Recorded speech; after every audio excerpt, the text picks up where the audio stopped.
For most of gaming's history, death didn't really mean anything. It was just a mechanic, a temporary setback. You fall into a pit, you lose a life, you respawn, try again. Even in story-driven games, death was more of a button prompt than a feeling. Characters died, sure, but the player rarely felt that loss. And then in 1997, a game came along that changed everything.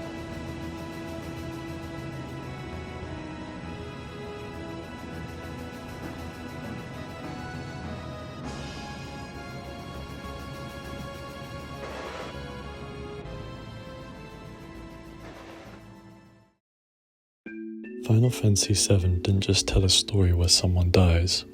It told a story where someone who truly matters to you dies. You feel it in a way that video games hadn't prepared you for. To me, Final Fantasy VII is the first video game that achieved at having a meaningful death.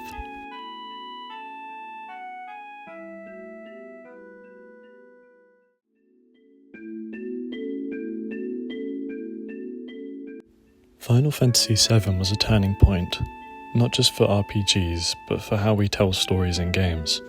It was a cinematic, ambitious, and strangely human.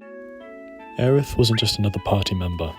She wasn't written as a token healer or love interest. She was the light at the center of the story, the emotional heartbeat of a world covered in metal and greed. From the first moment you meet her, she feels different. Her dialogue is simple, but there's something warm about it. She sells flowers in the slums, the only spot of colour in a grey, mechanical world, and through that, she represents something bigger: life, innocence, and hope. Even if you don't realise it at first, Final Fantasy VII spends hours carefully building your connection to her. Not through big speeches or emotional manipulation, but through quiet, human moments about how she talks to Cloud, how she teases him, and how she faces danger with optimism.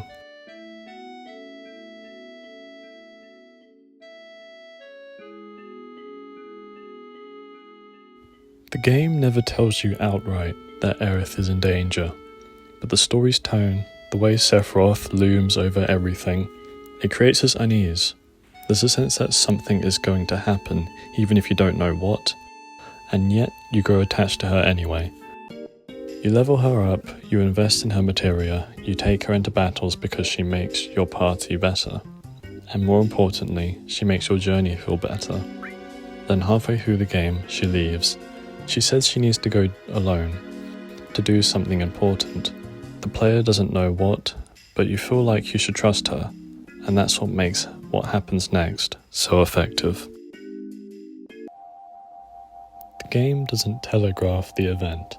There's no boss warning, no sudden cutscene. You just find her, kneeling, praying, and then it happens.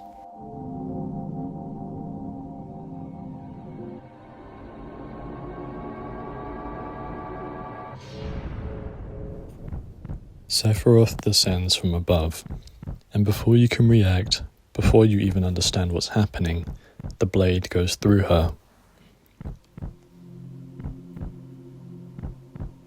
There's no warning, no music cue, no heroic save, just silence. That silence is what makes it unforgettable.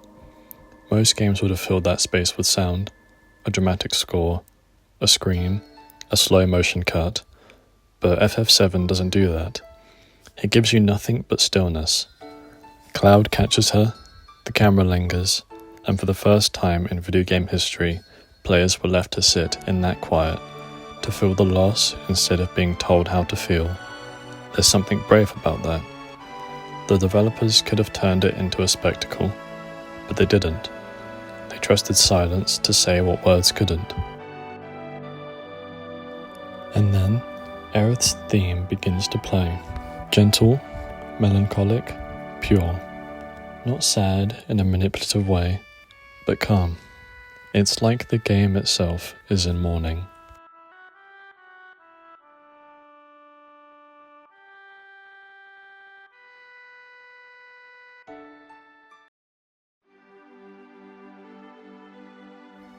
After that moment, the game doesn't stop.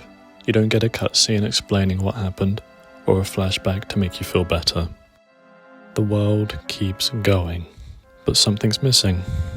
Cloud becomes more distant, the team feels heavier, you can sense the shift in tone even in small ways.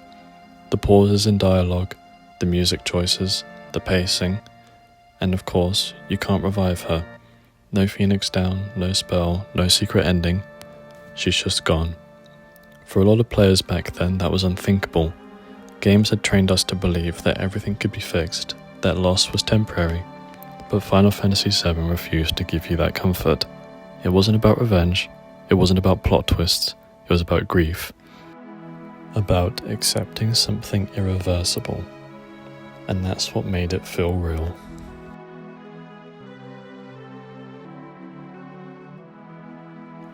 Aerith's death changed more than just how players saw games.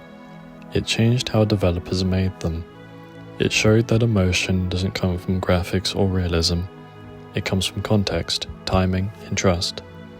It taught players that silence could be powerful, that loss could have meaning, and that video games could reach emotional depths just like film or literature. And now, even decades later, that scene, to me anyway, still defines what emotional storytelling means in games. It's why people still talk about it, why it's still remade, reinterpreted, and reimagined. Because the feeling of that silence, that helplessness, it never really went away. There have been so many stories since Final Fantasy VII that have tried to make us cry.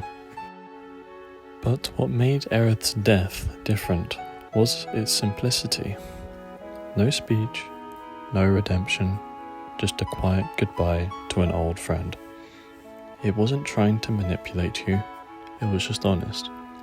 And in that honesty, something beautiful happened. For the first time, players didn't just play through a death, they felt it. And that changed everything about how games told stories.